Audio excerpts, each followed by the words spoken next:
안녕하세요. 네, 홍기자매님, 일주간도 평안히 지내셨는지 모르겠습니다. 참 이번 한 주간은 저희 모임 가운데도 많은 일들이 생기는 것 같아요. 오늘은 보시는 바처럼 빈자리가 많잖아요. 그 유학생 캠프로 우리 청년들하고 섬기는 분들이 2박 3일 코스로 오늘까지 캠프를 하고 있습니다. 성령께서 역사하시도록 저희들이 기도해야 되겠죠. 그리고 또 어제는 우리 사랑하는 김상효 형제님의 부친께서 돌아가셔서 장례 예배를 저희들이 함께 참여했습니다. 그 형제님의 마음을 주님께서 위로해 주시고 또 성도들이 함께 했을 때 주님의 사랑을 함께 나눌 수 있었습니다. 그 유족들을 위해서 계속 기도해 주시고 또 미망인 모친님 구원을 위해서 기도 부탁드립니다. 오늘 제가 성도님들과 함께 나누고 싶은 말씀은 성령의 인도함을 받는 삶에 관한 부분입니다. 오랫동안 저도 이 주제에 대해서 많은 고민을 해왔고 주님께 구하고 기도해 왔는데 요즘 이런 말씀의 교제가 저희들에게 참 필요한 때가 아닌가 그런 생각이 됩니다. 전에 저가 로마서 7장 6절을 한번 교제했던 기억이 있는데요. 거기를 보시면 우리가 영의 새로운 것으로 섬기는 부분을 말씀하고 있습니다. 제가 한번 읽어보겠습니다. 로마서 7장 6절입니다.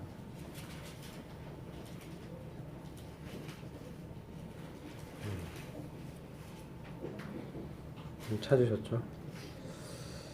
이제는 우리가 얽매였던 것에 대하여 죽었으므로 율법에서 벗어났으니 이러므로 우리가 영의 새로운 것으로 섬길 것이요 의문에 묵은 것으로 아니할지니라. 우리가 구원받은 이후에 율법을 지켜서 하나님의 말씀을 지켜서 하나님께 의롭게 인정받고 용납받는 그러한 율법주의, 율법 체제, 이 시스템은 우리 주님의 십자가의 사역으로 말미암아 더 이상 효력이 없게 됐습니다. 그래서 이 7장 6절 말씀을 보시면 얽매였던 것에서 벗어났다라고 말씀하고 있죠. 그것에 대해서 죽었다 이렇게 말씀하고 있습니다. 주님의 십자가에서 저희들이 함께 죽었다는 것을 믿음으로 말미암아 더 이상 율법이나 이러한 하나님의 말씀들, 규례들을 지켜서 하나님 앞에 인정을 받는 그런 체제는 이제 하나님께서 폐했다는 것이죠. 그래서 율법에서 벗어났다라고 말씀하고 있습니다. 이 율법은 우리가 좀 잘 이해해야 될 필요가 있는데요. 이 모세 오경 토라뿐만 말씀하는 것이 아니라 광범위하게 하나님의 말씀, 주책 이런 것들까지도 포함해서 보시는 것이 이 로마서 말씀을 이해하시는데 더 도움이 됩니다. 저희 삶 가운데 적용할 때 그렇다는 것이죠. 저희가 지금 모세 오경을 지키는 건 아니잖아요. 그렇기 때문에 그러면 우리는 무엇으로 섬겨야 되느냐? 이제 영의 새로운 것으로 섬겨야 된다는 것이죠. 아까 제가 그 히브리서 8장 말씀드렸는데 그것은 무엇이냐면 이스라엘과 유대와 우리 주님과 맺은 새 언약에 대한 것입니다. 옛 언약은 율법 체제를 말씀하는 겁니다. 주님께서 십계명의 돌판에 주님께서 직접 이 십계명을 새기셨잖아요. 이것은 돌판에 새긴 것입니다. 그것은 사람들이 보고 그것을 이제 지켜서 하나님 앞에 의롭게 인정받고 또 복을 받는 그러한 주님이 마련한 아주 거룩한 법입니다. 율법 자체가 문제가 있는 것은 아닙니다. 그러나 단지 율법은 우리를 구원할 능력을 제공해 주지는 못하다는 사실입니다. 그것은 하나님의 요구를, 하나님의 거룩의 기준을 우리에게 보여주지만 그것을 행하고 지킬 능력을 주지 못하기 때문에 우리는 그 율법을 통해서 주님께로 인도되는 것입니다. 우리의 애씀, 우리의 노력, 우리의 어떤 것으로도 하나님께 나아갈 수가 없는 것입니다. 하나님께서는 100% 완전한 의의를 요구하시기 때문에 인간으로서는 그것에 도달할 수가 없는 것입니다. 그게 99.999%를 할지라도 완전하지가 않은 것이죠. 그래서 바울조차도 그가 율법의 의로는 흠잡을 것이 없다라고 자기에 대해서 얘기했지만 그가 한 것은 우리가 사도행전이나 로마서에서 봤을 때 그는 하나님의 의, 바로 그리스도를 대적하고 자기의 의를 높이려고 했던 것입니다.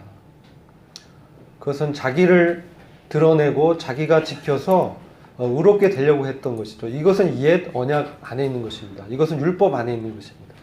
이것으로는 이제 하나님을 섬길 수가 없습니다. 우리는 새로운 언약 안에 들어와 있습니다. 그리스도 안에서 우리는 믿음으로 주님의 놀라운 영의 새로운 것으로 섬길 수 있도록 주님이 모든 것을 하늘의 신령한 복으로 저희들에게 복 주셨습니다. 하나님의 성령을 쏟아 주셨고 하나님의 사랑을 넘치게 저희들에게 보여주시며 은혜의 보호자로 날마다 걸어가면서 주님의 그 지성소로 들어가면서 주님으로부터 영의 양식을 공급받고 살 수 있도록 모든 것을 마련해 놓은 것입니다. 그런데 말이죠, 문제는 저도 구원을 처음에 받았을 때 너무나 기쁘고 놀라워서 그 기쁨에 또 주님의 성령의 감동으로 너무나 마치 제가 이 세상 사람이 아닌 양 기쁨에 너무 충만했어요. 그래서 저 안에 이 악한 생각이 일어날 때 주님의 성령께서 말씀을 기억나게 하면서 마치 방패가 화살을 막는 듯이 죄의 유혹이 분별되면서 튕겨나는, 그래서 과거에 제가 참으로 오랫동안 육체의 정욕 가운데 힘들었는데 그런 것들이 해결되는 것을 경험하게 되었습니다.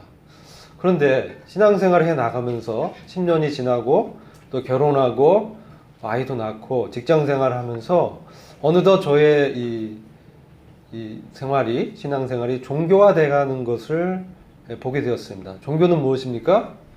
종교는 예배당에 나와서 만찬에 참석하고 수요 모임 참석하고 성경 읽고 기도하고 이런 것으로 주님을 섬기는 모든 것을 생각하는 거예요. 이것을 하면 내가 다 했다라고 생각하기 때문에 세상에 돌아가서는 그냥 사는 겁니다.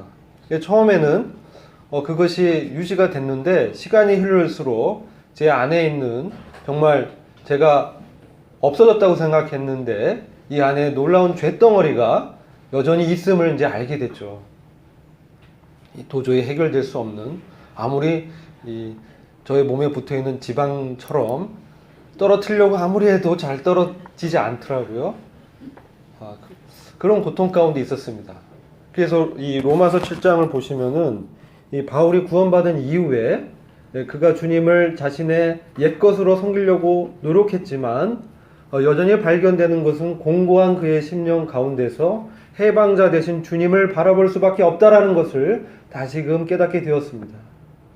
그래서 그가 말씀하고 있죠. 자신 안에 나의 마음은 참으로 선한 것을 하기를 원한다. 그런데 실제 행하는 것을 봤더니 이 지체 가운데 악을 행하는 것을 발견하게 되는 것이죠. 그래서 자신의 육체를 아무리 애쓰고 닦아봐도 이게 종교입니다. 최초 종교는 아담이 범죄한 이후에 무화과나무로 자기의 이 부끄러운 것을 가린 것이죠. 그것은 임시적인 것입니다. 그것은 햇빛에 닦고 하면 무화과 잎은 시들어버리죠. 그래서 우리 주님께서 예비해 주신 그 가죽옷을 입어야만, 짐승의 피를 흘려야만 그것이 가려지고 덮어지는 것입니다. 근데 그것이 완전한 것이 아닙니다. 그것은 우리 주님의 놀라운 십자가의 사역을 상징적으로 보여주는 것이기 때문에 이 주님이 오셨을 때 그것은 주님의 새 언약으로 바뀌게 되는 것이죠. 바울은 구원받은 이후에도 그런 고통 가운데 있음을 경험하게 됐습니다. 그가 저질렀던 과거에 본인이 행했던, 그리스도인을 죽였던 사건들, 이런 것이 얼마나 고통스럽습니까? 기록되어 있지 않지만 그도 그리스도인을 죽이는데 상당히 열심을 냈던 사람입니다. 그래서 체포영장도 들고 다메섹까지 쫓아가서 그리스도인을 핍박하고 잡아다 죽음 같은 그런 고문에 하고 또 내쫓고 그런 일들을 했던 사람입니다. 그런데 그가 정말 주님의 임재 앞에서 그가 죄인임을 깨닫게 되죠. 그리고 주님의 그 놀라운 그 만나심 때문에 주님께서 그를 용납해 주시고 이방인의 사도로 주님의 그릇으로 그를 택해 주심으로 말미암아 큰 은혜를 입게 됩니다. 근데 그가 은혜를 입으면 입을수록 깨닫는 것은 자기 안에 해결될 수 없는 그런 죄성을 이제 보게 된 것입니다. 그래서 처음에는 그가 뭐라고 하냐면은 나는 사도 중에 작은 자다 이렇게 얘기합니다. 사도들 중에서도 나는 가장 작은 자다. 또 시간이 지나니까 보니까 성도들 중에서도 가장 작은 자라고 이제 얘기하게 됩니다. 그의 말년의 디모데서를 보면 급기야는 내가 죄인들 중에 괴수다. 바울이 막 죄를 그냥 계속 짓는다는 얘기가 아니라 그가 정말 그의 마음속에는 그리스도와 교제하고 주님을 알면 알수록 그 안에 있는 죄성이 너무나 더 분명하게 보여지는 것이죠.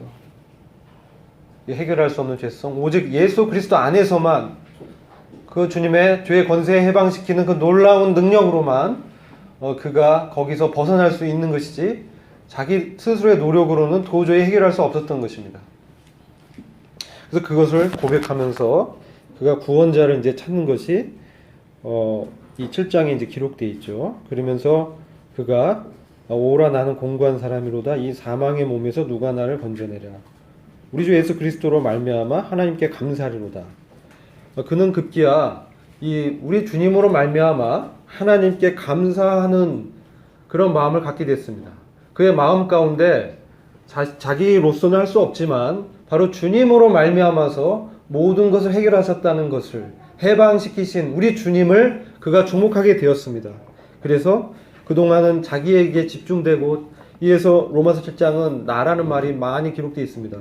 내가 내 안에 내가 해보려고 했는데 원하면 못하고 원치 않는 악만 행하는구나 뭐 이런 계속 바로 자기에게 사로잡혀 있었던 것이죠. 그러면서 내 자신이 마음으로는 하나님의 법을 육신으로는 죄의 법을 섬기노라 이러한 얘기를 합니다. 이게 구원받지 않는 사람의 고백이 아니라 구원받은 사람에게 남아있는 여전히 그의 옛사람에게 길들여진 부패한 본성을 말하는 것입니다.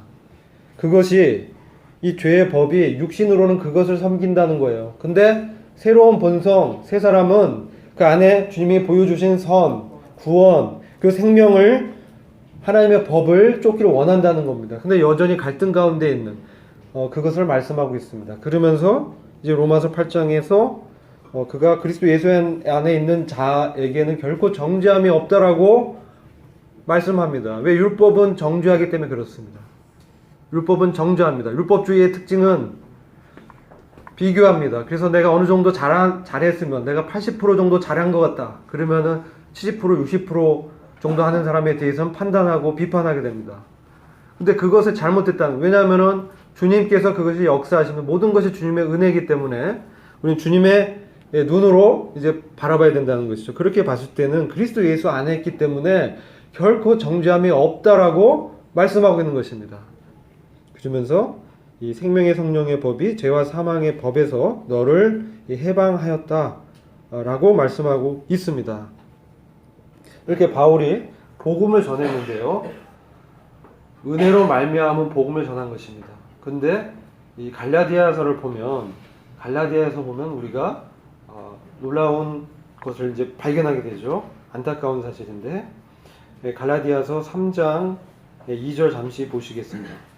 제가 시간 관계상 읽겠습니다. 갈라디아서 3장 2절은 내가 너에게 다만 이것을 알려하노니 너희가 성령을 받은 것은 율법의 행위로냐 듣고 믿음으로냐 너희가 이같이 어리석으냐 성령으로 시작하였다가 이제는 육체로 마치겠느냐 너희가 이같이 많은 괴로움을 헛되이 받았느냐 과연 어때냐 너희에게 성령을 주시고 너희 가운데서 능력을 행하시는 이의 일이 율법의 행위서냐 듣고 믿음에서냐. 자, 이 말씀은요 갈라디아 이 교회에 거짓 교사들이 들어왔습니다.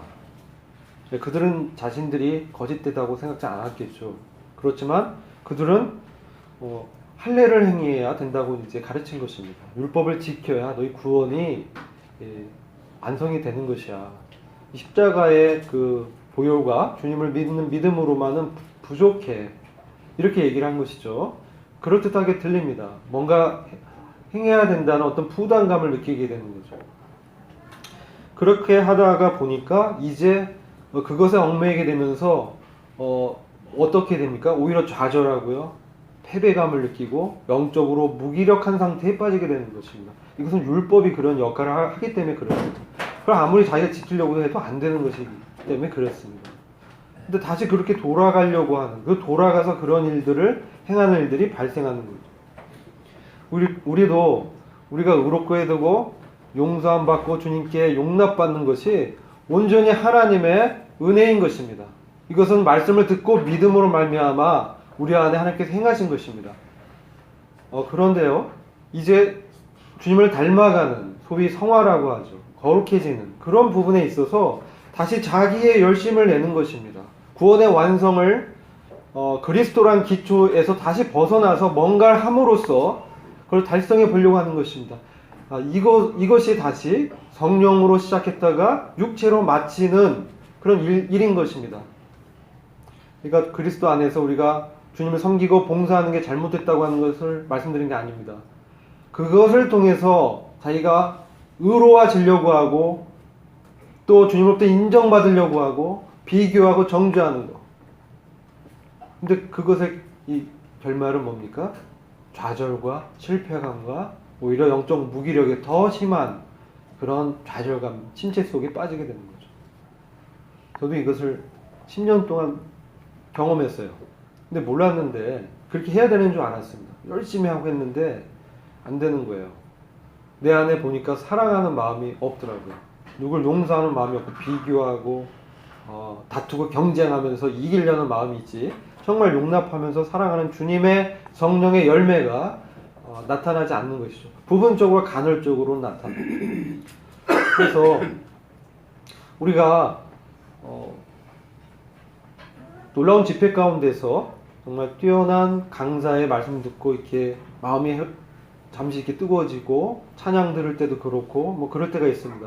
근데 세상에 돌아가면 여전히 그게 식어지고 다시 그러한 옛날에 그 무기력한 상태로 빠졌다가 다시 이렇게 그냥 살다가 예배하러 오거든요. 자, 이게 반복이 됩니다. 이게 정말 주님이 계획하신 바로 그런 구원의 삶인가, 이런 데 이제 갈등이 오게 되었습니다. 근데 여기서도 갈라디아의 이 성도들도 그것을 자기들이 해보려고 했는데 안 되는 것이죠. 그것을 또 바울이 이 경고를 해주면서 바울 사도가 이 베드로 사도를 책망하는 것이 또 기록되어 있죠. 네, 그 야고보의 그 일행들이 왔을 때 마치 이방인들과 음식을 먹지 않는 척했어요. 그 전에는 이제 먹었거든요. 근데 야고보로부터 사람들이 온다는 걸 듣고 그것을 이제 안 한 것처럼, 율법으로는 이방인과 이렇게 먹으면 안 되거든요.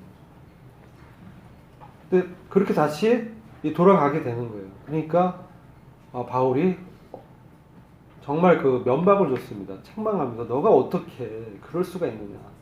정말 베드로 사도가 거기서 굉장히 이제 부끄러움을 당하게 되죠. 그러나 베드로 사도의 이 서신서를 보면 우리의 사랑하는 형제 바울이라고 얘기하고 있습니다. 바울은 그만큼 이제 은혜의 복음에 대해서 그가 이방인들에게 전한 그 복음이 하나님으로부터 받았다라는 확신이 있기 때문에 다시 율법으로 돌아가고 그것을 통해서 뭔가를 이루어보려고 하는 이것이 바로 율법주의거든요. 그것을 행하려는 주체가 이게 육신인 거예요. 육체라고 이렇게 표현합니다. 그래서 육체 안에 있다, 육신 안에 있다라고 하는 것은 바로 이런 것입니다. 옛날 옛사람이 익숙했던 그러한 사고방식과 그러한 그 가치관으로 행하는 것을 말하는 거예요. 그래서 그것이 어떤 땐 종교의 모습으로 거룩해 보이지만 여전히 자기 안에 해결되지 않은 죄의 문제 속에 고통하고 있는 것을 보게 되는 것입니다. 자유롭지 않은 거죠. 여전히 매여 있습니다. 뭔가 채무감이 남아 있습니다. 그래서 갈라디아서가 이제 바울이 이렇게 기록했는데요. 갈라디아서 5장 13절을 보시겠습니다.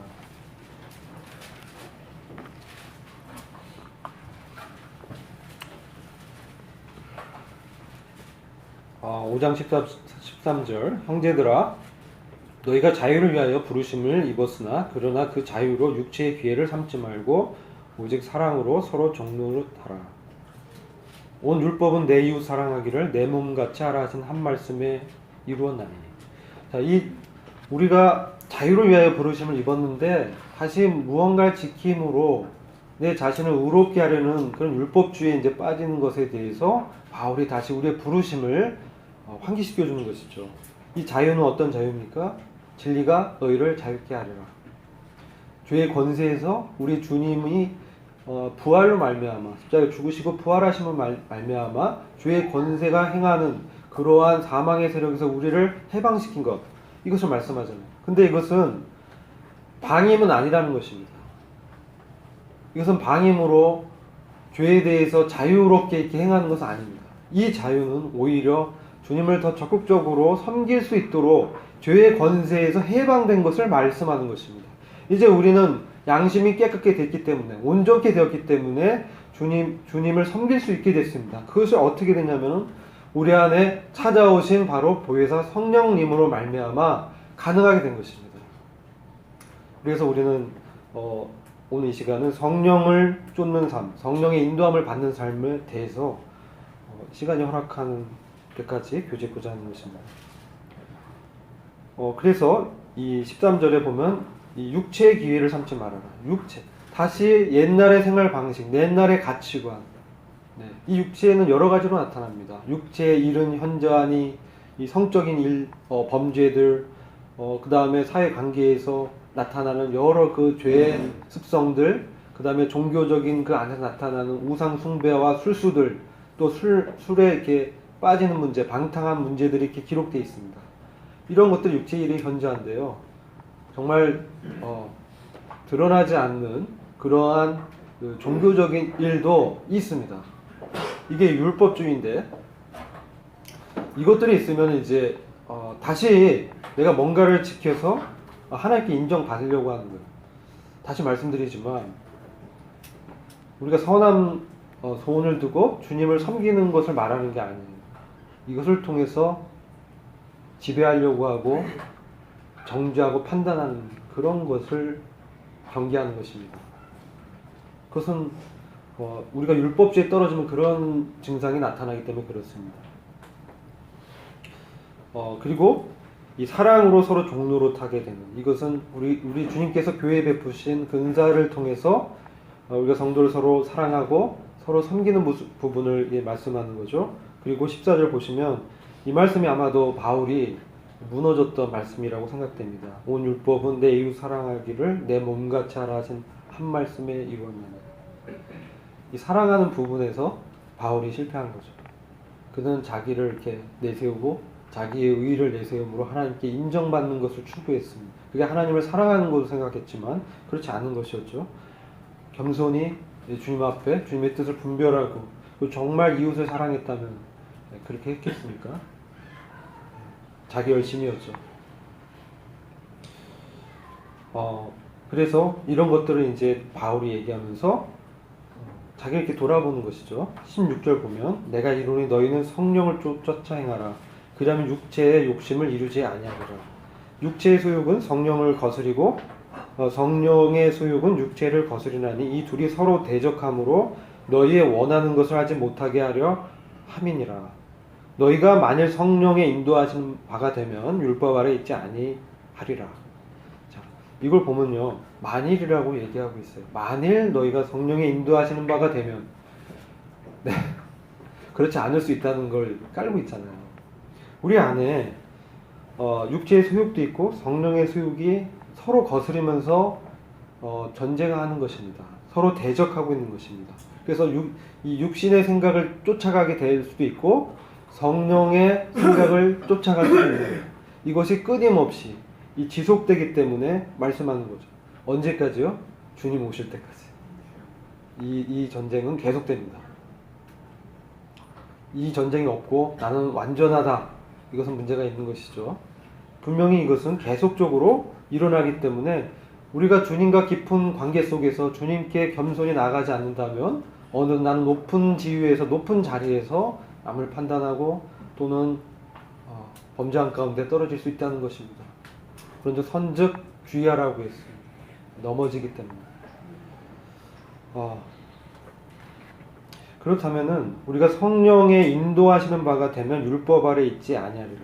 율법 체제에서 벗어나서 정말 이 자유의 법, 주님이 주시는 이 놀라운 인도함 가운데서 주님을 새롭게 섬기는 이런 놀라운 새 언약의 일꾼으로 살아가는 것을 말씀하는 거죠. 이것을 지금 말씀하는 것입니다. 그리고 그 열매로 나타난 것은 5장 22절에 성령의 열매 9가지를 말씀하고 있습니다. 이것은 주님의 신성한 성품입니다.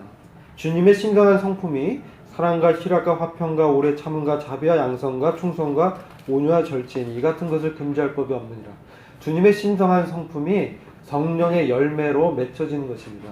이것은 우리가 주님과 깊은 교제 가운데 포도나무 대신 주님께 붙어 있으면 우린 가지기 때문에 자연스럽게 진액이 뿌리로부터 올라와서 우리에게 양식을 공급함으로 말미암아 이런 성령의 열매들이 나타나게 되는 겁니다.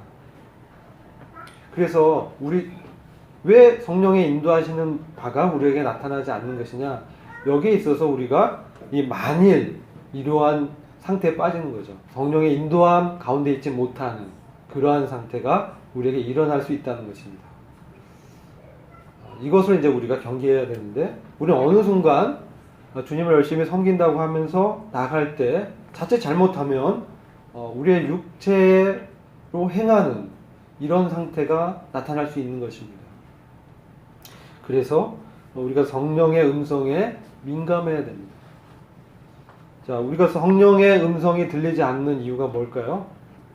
요한계시록을 보면요, 들을 귀 있는 자는 성령이 교회에게 하신 말씀을 들을지어다, 이렇게 말씀하고 있습니다. 왜 성령의 음성이 들리지 않을까요? 성령님이 정말 때리면 금방 알 수 있겠죠. 뭔가 병을 그냥 바로 줘버린다든지, 넘어지게 한다든지, 뼈가 부러지게 한다든지, 그런 걸 우리가 불순종할 때마다 그런 일이 즉각 나타나면 금방 알 텐데 그렇지 않다는 거예요. 율법 아래에 있으면 그렇죠. 율법 아래에 있으면 조건적이기 때문에 불순종하면 하나님의 저주와 진노가 임하게 됩니다. 우리는 은혜 아래에 있기 때문에 성령님께서 주님을 계시해 주십니다. 성령님은 자신을 드러내기보다 주님을 드러냅니다. 성령님은 진리의 영이시기 때문에 우리를 진리 가운데로 인도하십니다. 진리는 예수 그리스도입니다. 그래서 예수 그리스도의 인격의 어떠함을 우리한테 보여주십니다. 그리고 우리 주님께서 말씀하신 것을 기억나게 해주십니다. 그런데 왜 이것이 안 들리느냐? 그것은 나의 생각이 강하기 때문에 그렇습니다. 나의 가치관과 고집, 내가 생각하는 것이 옳다고 생각하기 때문에 하나님의 성령의 세미한 음성을 들을 수가 없는 것입니다. 이런 일들이 우리 가운데 나타나는 것을 경험하게 됩니다. 저도 오랫동안 그러한 것이 있었습니다.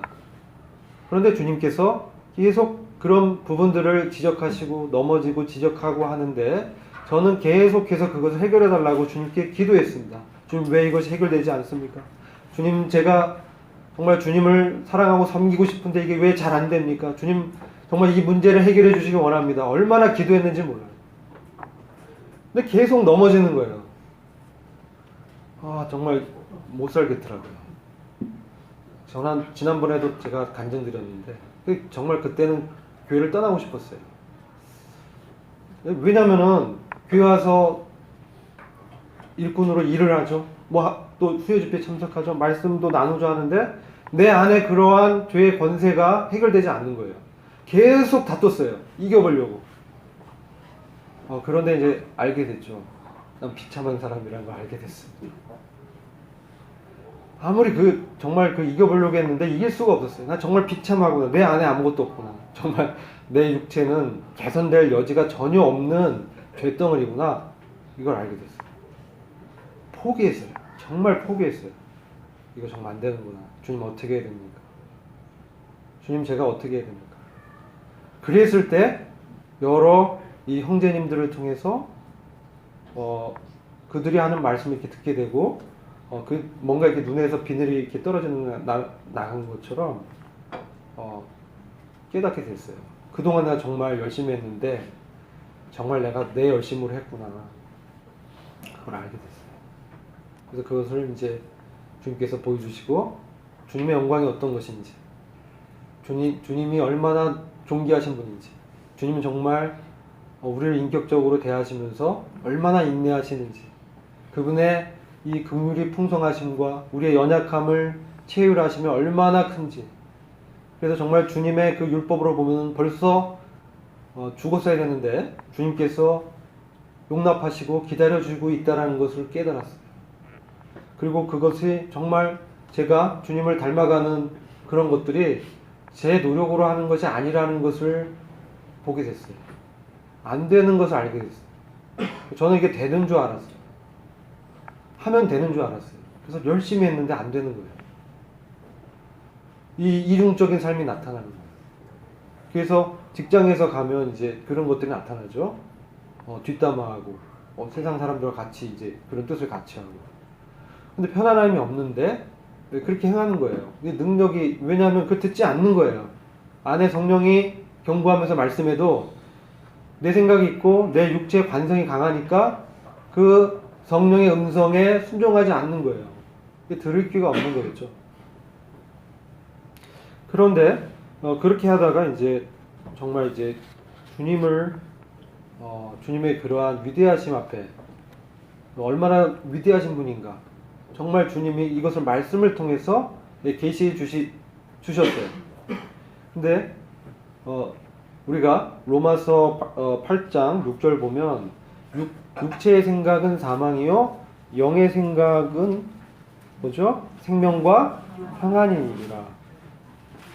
그리고 육체를 추구하는 사람은 어떻습니까?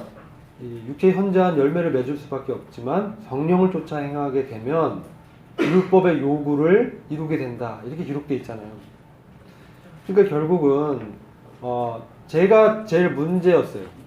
제 자신이. 주님을 따라가는 데 있어서 가장 큰 문제가 제 자신이라는 것을 알게 됐어요. 나에게 사랑이 없고 나에게는 정말 믿음이라는 것도 없고 믿음도 말씀을 들을 때 나는 거지 내 신념으로 내가 할 수 있다고 하는 걸 착각하면 안 됩니다. 믿음은 하나님과의 관계 속에서 말씀으로 내 안에서 일어나는 것입니다. 근데 그걸 신념으로 생각해서 열심히 지켜보려고 하는데 넘어지게 돼 있습니다.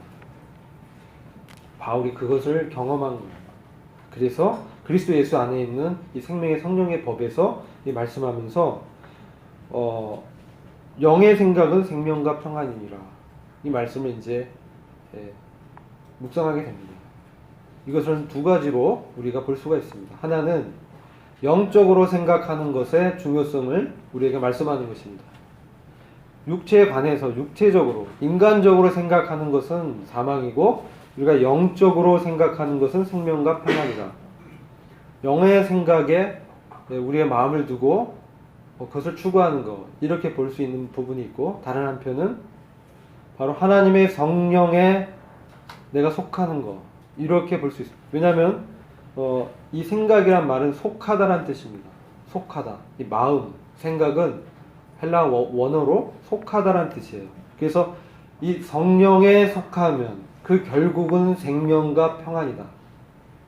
그런 이제 말씀이고, 그것을 우리에게 적용할 때 이 성령에 속한다라는 것을 바로 어떻게 적용하냐 그랬을 때 내 안에 성령께서 말씀을 기억나게 했을 때 그것을 기준으로 믿는 것입니다. 나의 생각, 내 기준, 가치관, 나의 경험, 사람들의 지혜가 아니라 하나님의 말씀을 기준으로 판단하는 것입니다. 왜냐하면요, 사도 바울도 그 마음에 항상 생명과 평안이 충만하진 않았습니다. 그 이 로마서 7장을 봐서 그렇고 로마서 8장에 가도 성령의 활동에 대해서 말씀해 주시면서 이렇게 말씀합니다. 로마서 8장 26절을 보시면 이와 같이 기록되어 있습니다. 이와 같이 성령도 우리 연약함을 도우시나니 우리가 마땅히 빌 바를 알지 못하나 오직 성령이 말할 수 없는 탄식으로 우리를 위하여 친히 간구하시느니라. 마음을 감찰하시니까 성령의 생각을 아시나니 이는 성령이 하나님의 뜻대로 성도를 위하여 간구하십니다. 지금 성도가 하나님의 뜻대로 살지 못하고 있는 상황을 말씀하는 거죠. 구원받아도 이 연약함이 있기 때문에 그렇습니다. 그래서 성령은 우리 연약함을 도우시는 거예요. 그래서 우리를 위해서 중보의 기도를 드리는 것입니다. 이 성령께서 그렇게 역사하십니다.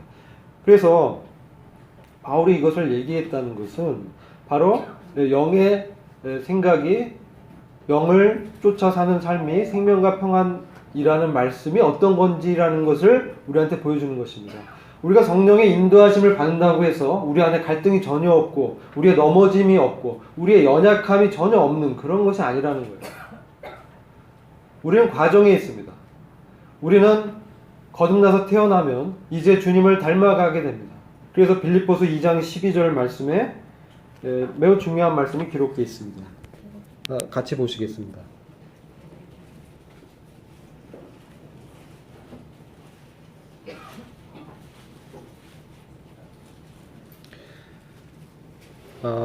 빌립보 성도를 향한 바울이 이 감옥에서 기록한 서신이 빌립보서입니다.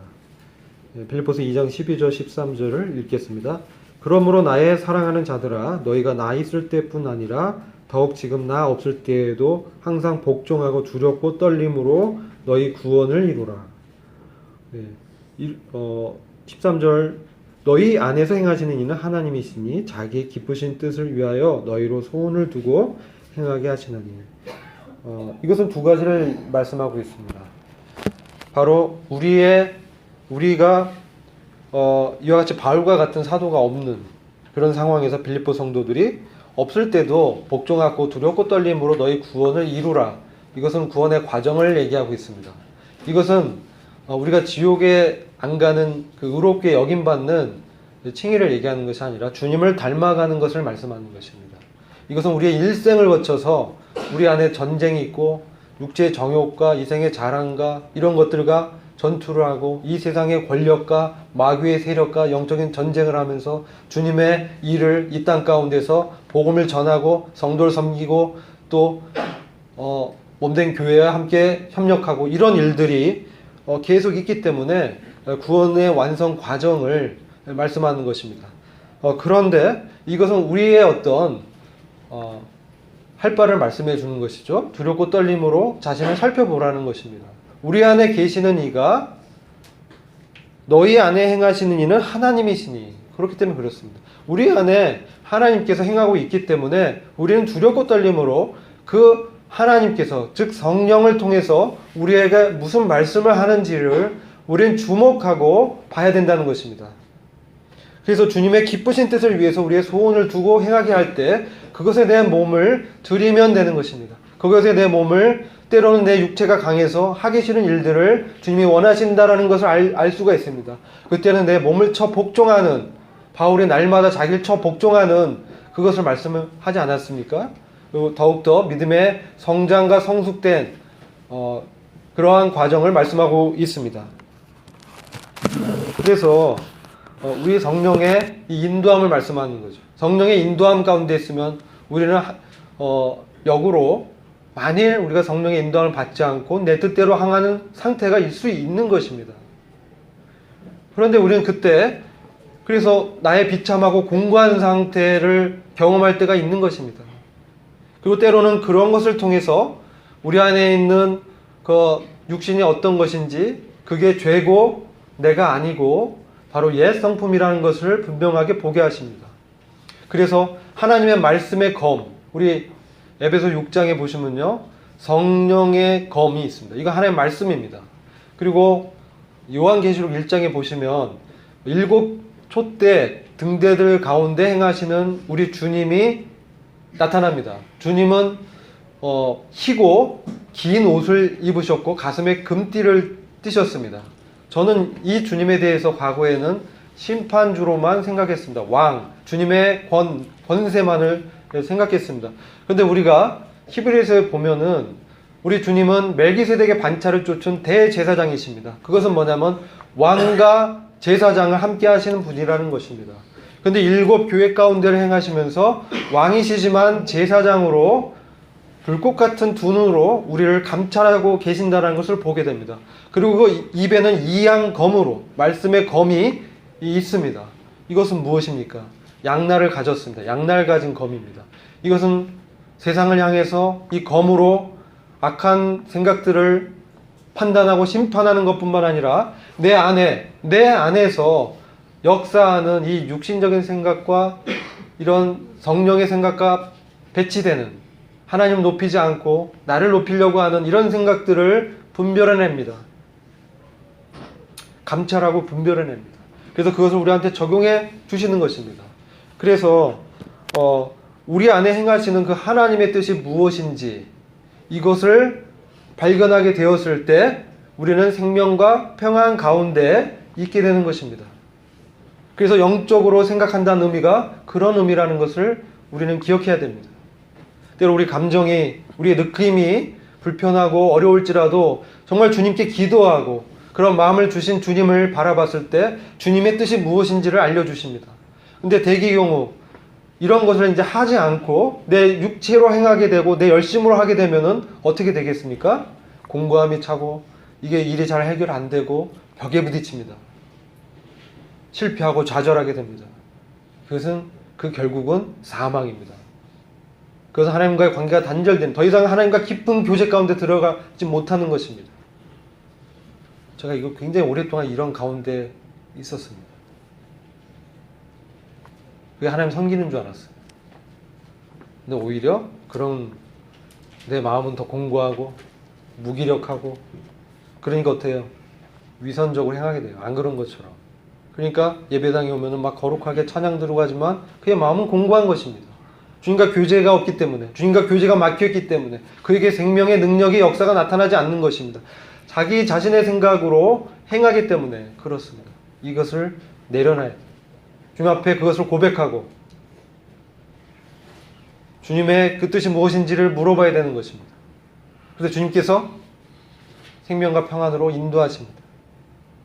그 안에 발견되는 놀라운 주님의 섭리를 보게 하십니다. 그리고 또 때가 지났을 때 그걸 깨닫게 됩니다. 아, 주님의 이런 분이시구나. 그러면서 주님의 영광이 얼마나 놀라운 건지. 이 성령은 주님의 들은 바 말씀, 주님부터 받은 걸 말씀하면서 주님의 영광을 드러냅니다. 주님의 영광은 어떤 것입니까? 주님의 탁월하심입니다. 주님의 탁월하심을 우리에게 보여주시는 것입니다. 주님의 탁월하신 신성한 인격을 우리한테 보여주십니다. 주님의 만왕의 왕으로서 그 권세를 우리한테 보여주십니다. 세상을 이렇게 봤을 때요, 너무나 크죠. 그리고 막 어떤 때는 두려움이 옵니다. 내가 이렇게 큰 세상에서 주님을 잘 섬길 수 있을까? 라고 자기 생각을 하게 됩니다. 근데 주님께서 말씀해 주십니다. 가장 큰 권세가 주님께 있음을 보게 하십니다. 만왕의 왕이요 만주의 주 되신 주님께서 이 열방을 유업으로 취하기 위해서 오시는 그날을 주님께서 이미 정해 놓으셨고, 한 명이라도 구원받게 하기 위해서 지금 은혜의 시간을 주시고 있는 것입니다. 그래서 우리는 이러한 주님의 뜻을 보게 되면서 우리 안에 참 이 세상이 좋게 보이고요, 세상이 정말 달콤하게 보이고, 세상으로부터 뭔가 우리가 여기서 더 오래 살 수 있고 여기서 번영을 누리고 싶은 그런 생각들이 일어납니다. 근데 이것은 육체라는 것입니다. 이것은 사망입니다. 이 세상은 지나가는 형적에 불과하고 우리는 영원한 하나님의 나라에 들어가서 그 주님의 영광을 영원토록 누리게 될 것입니다. 이것은 이 땅에서 우리가 주님과 어떤 관계를 맺고 있는가에 달려 있습니다. 이것은 우리의 상이라는 것입니다. 우리를 위해서 주님 베푸시는 상입니다. 그래서 죄사함의 구원을 우리가 얻은 이후에 죄사함의 구원이 있습니다. 죄사함의 구원이 매우 중요합니다. 죄사함은 죄의 사면뿐만 아니라 죄의 권세에서 해방된 것까지도 말씀하고 있기 때문에 죄사함이 없이는 구원이 있을 수가 없습니다. 그래서 죄사함을 우리가 얻어서 주님과의 관계가 회복되었을 때 이제 주님의 깊은 것들을 이제 주님께서 성령을 통해서 보여주시는 것입니다. 그런데 이것이 바로 은혜를 통해서 보여주시는 것입니다. 그래서 아까 로마서 8장 26절에 성령도 우리 연약함을 도우시나니 우리가 마땅히 빌 바를 알지 못하나 말할 수 없는 탄식으로 기도한다. 이것이 히브리서 4장 16절 17절에서 우리에게 계신 대제사장이 어떤 분인지를 말씀하잖아요. 우리에게 계신 대제사장은 우리의 연약함을 다 체휼하지 않은 분이 아니요 하면서 때를 따라 돕는 은혜를 얻기 위해서 은혜의 보좌로 나아가자. 우리가 은혜는 항상 필요합니다. 너무나 날마다 필요합니다. 왜요? 하나님의 말씀을 듣기 위해서. 은혜가 필요하지 않는 사람은요, 마음이 딱딱한 사람이에요. 마음이 높아 있는 사람들. 나중에 들어도 돼요. 우리가 지금 사도행전 거의 맞춰가는데, 거기에 이제 나오는 아그리빠 왕이 바울이 복음 전도했을 때, 네 적은 말로 나를 그리스도인이 되도록 설득하려고 하느냐? 어림없다. 뭐 이렇게 이제 반응합니다. 또 총독은 너가 미쳤구나. 너의 학문이 너를 미치겠구나. 이 세상은 그렇게 생각합니다. 그러나 우리는 세상이 이해할 수 없는 주님의 생명과 평안이 우리한테 역사하는 것입니다. 여러분, 이게 정말 이 영으로 새롭게 섬기는 이런 성령 안에 이 새 언약인 것입니다. 근데 우리 많은 경우에 옛 언약의 아래에서 주님을 섬기려고 합니다. 그럼 우리 마음은 공고함이 찾아오고, 근데요, 정말 주님의 은혜입니다. 그 안에 있을지라도 주님은 주님을 만나게 하신다는 거예요. 그것을 통해서, 공고함을 통해서, 고난을 통해서 주님은 우리에게 유익을 베푸십니다. 주님께서 시편 119편에 정말 놀라운 말씀을 하는데, 고난 받는 것이 너에게 유익이다. 이 고난을 통해서 주의 율례를 배운다. 이런 말씀이 있습니다. 우리가 고난당하면 어떻게 생각해요?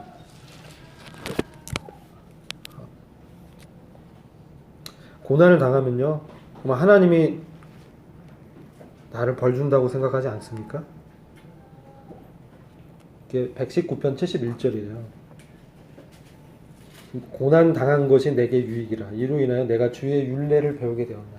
주님의 마음을, 주님의 섭리를, 주님의 경륜을 배우게 되는 것입니다.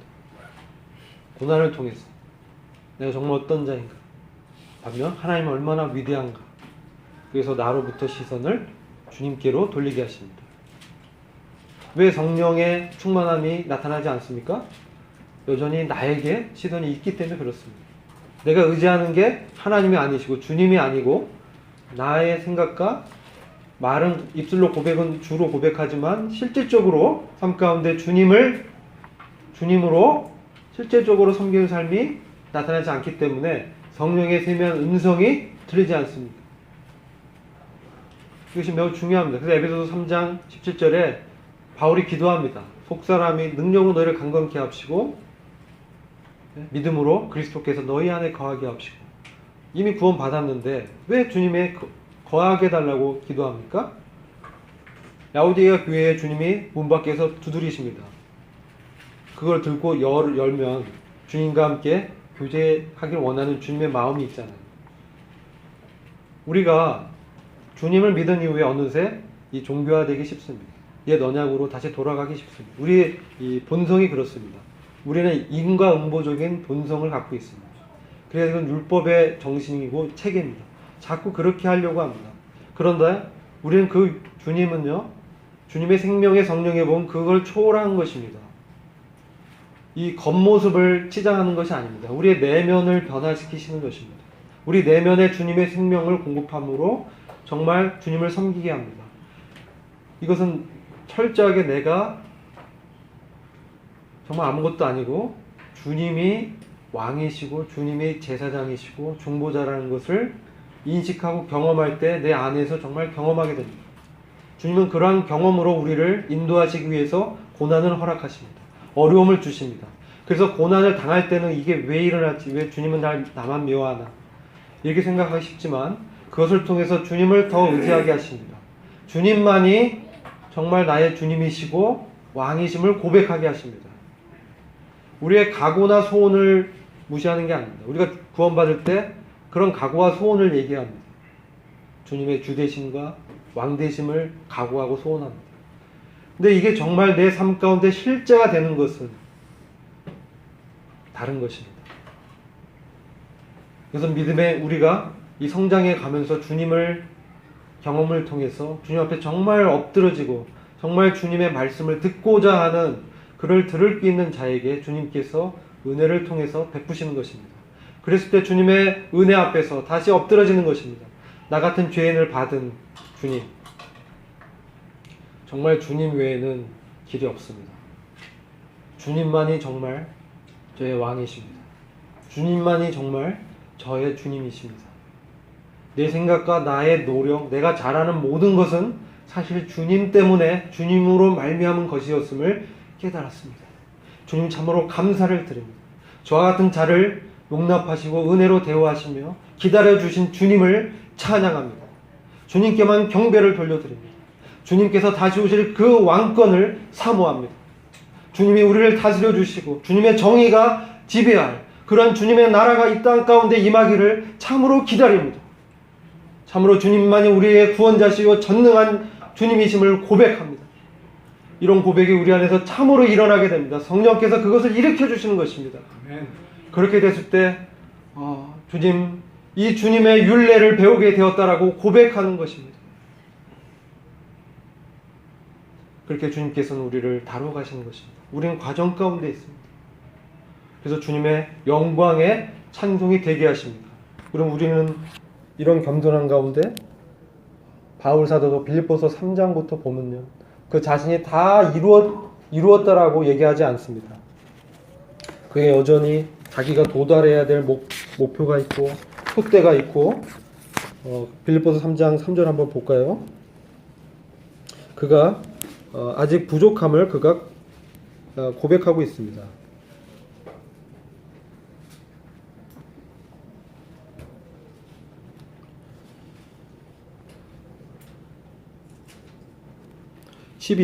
빌립보서 3장 12절 내가 이미 얻었다 함도 아니요 온전히 이루었다 함도 아니라 오직 내가 그리스도 예수께 잡힌 바 된 그것을 잡으려고 쫓아가노라. 형제들아, 나는 내가 잡은 줄로 여기지 아니하고 오직 한 여적 뒤에 있는 것은 잊어버리고 앞에 있는 것을 잡으려고 표대를 향하여 그리스도 예수 안에서 하나님이 위에서 부르신 부름의 상을 위하여 쫓아가노라. 바울은 과거에 많이 연연하지 않았습니다. 왜냐하면 그는 주님을 정말 닮고 배우기를 갈망했기 때문에 그의 지금 이 상태에 만족하지 않았습니다. 그는 온전히 이루었다 함도 아니라 이미 얻었다 함도 아니라 바울처럼 하나님의 경륜의 깊은 것을 보고 경험한 사람이 없었습니다. 그런데도 그는 온전히 이루었다 함도 아니라고 얘기하고 있습니다. 그리고 내가 잡은 줄로 여기지 아니한다고 얘기하고 있습니다. 앞에 있는 것을 잡으려고 표대 대신 그리스도를 향해서 그가 전진한 것입니다. 그분의 부름의 상을 위해서 쫓아갔습니다. 그가 붙잡힌 바 된, 그를 사로잡은 주님을 추구했던 것, 주님을 닮기를 참으로 소원했던 것입니다. 그래서 그가 복음 전한 이후에도 자기 몸을 복종시키고 자기가 버림받지 않기를 걱정했습니다. 내가 복음을 전한 이후에 내가 혹시 버림받으면 어떡할까? 이런 생각을 했던 것이죠.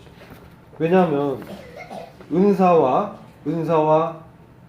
주님의 성품은 다르기 때문에 그렇습니다. 우리는 얼마든지 은사를 행할 수 있지만 그 안에서 성령의 열매가 나타나는 것은 다른 문제입니다. 그러나 주님은 성령의 열매로 우리를 대우하실 것입니다. 우리가 은사로 열심히 섬긴 거 너무나 중요합니다. 그러나 그가 주님을 닮지 못했다면 그럼 부끄러운 일이 아닐 수 없을 것입니다. 그러나 우리는 소망이 있습니다. 왜냐하면 우리 안에 착한 일을 시작하신 분이 그리스도 예수의 날까지 완성하시기 때문에 그렇습니다. 우리로서는 부족하기 때문에 성령님을 통해서 우리를 도우십니다. 주님의 영광을 보여주시고 그리스도 예수의 날까지 그분께서 우리와 함께 하시면서 그분의 임재 가운데서 날마다 말씀을 주십니다. 거룩한 말씀을 주셨다고 요한복음 17장에 말씀하고 있습니다. 우리 주님께서 제자들에게 거룩한 말씀 주셨다고 했습니다. 우리가 왜 세상에서 힘들게 사는지 아십니까? 우리 안에 주님의 생명과 말씀이 있기 때문에 그렇습니다. 세상에 속하지 않았기 때문에 그렇습니다. 하나님께 속한 자들이기 때문에 우리는 세상과 융합될 수는 없습니다. 화목할 수는 있어요. 우리가 세상을 화목시키는 자로 부름을 입었습니다. 복음을 전하고 주님의 인격으로 대하고 그렇습니다. 그러나 우리가 세상이 될 수는 없습니다. 우리의 시민권은 하늘에 있는 것입니다. 우리는 장차 주님 오실 때 변화받아서 주님의 놀라운 영광의 몸을 입고 부활의 영광 가운데 들어갈 것입니다. 그래서 그분의 기업의 영광 자체가 될 것입니다. 에베소서 1장에 보면 우리를 그분의 기업이 되게 하시고 그분의 영광의 찬송이 되게 하시겠다고 주님이 말씀하셨습니다. 이것은 그분의 영광을 찬송하는 것과 다른 것입니다. 우리 자체가 그분의 영광이 된다라고 말씀하고 있는 것입니다. 이것은 데살로니가 전서 2장 16절 18절에 사도 바울이 데살로니가 교회에게 말씀하신 나의 기쁨이요 자랑의 면류관이요 그리스도의 심판대 앞에서 설 데살로니가 교회 성도를 향한 이 바울의 믿음의 비전인 것입니다. 그걸 한번 같이 보고 시간을 마치도록 하겠습니다. 19절 20절입니다. 이 말씀을 한번 같이 읽겠습니다. 데살로니가 전서 2장 19절 20절 찾으셨죠? 네. 시작. 우리의 소망이나 기쁨이나 자랑의 면류관이 무엇이냐? 그의 강림하실 때 우리 주 예수 앞에 너희가 아니냐? 너희는 우리의 영광이요 기쁨이니라. 너희는 우리의 영광이요 기쁨이니라. 우리가 서로가 이런 고백을 하는 관계가 됐으면 좋겠습니다. 여러분도 우리의 영광이고 기쁨이라는 그 고백이 되면 교회에 향하신 주님의 영광이 얼마나 큰지를 우리가 서로 배우는 그러한 저희들이 참 되기를 소원합니다. 기도하고 마치겠습니다. 주님 감사합니다. 주님께서 저희들에게 참 주님의 놀라운 영광이요 또 기쁨의 면류관이라고 저희들 불러주시고 주님을 참 향해 살 수 있도록 해주신 것을 감사를 드립니다. 주님 참 이 세상에 이러한 유혹과 시험이 올지라도 우리가 주님 안에서 주님으로 말미암아 살아갈 수 있도록 성령님을 통해서 저희를 도우시고 주님의 영광을 보여주심을 감사를 드립니다. 이제 저희들이 서로 사랑하고 종노릇하는 교회에 맡기신 영광을 하나됨을 지켜갈 수 있도록 주님 저희에게 복 주시고 하늘의 놀라운 그 생명으로 저희들에게 공급해 주시기를 기도합니다. 우리 예수 그리스도의 존귀하신 이름으로 감사하며 기도했습니다. 아멘.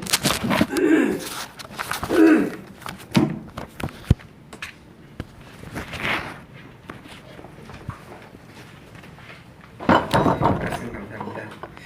네, 아까 또 방문하신 분이 계셔서 소개시켜 드리겠습니다.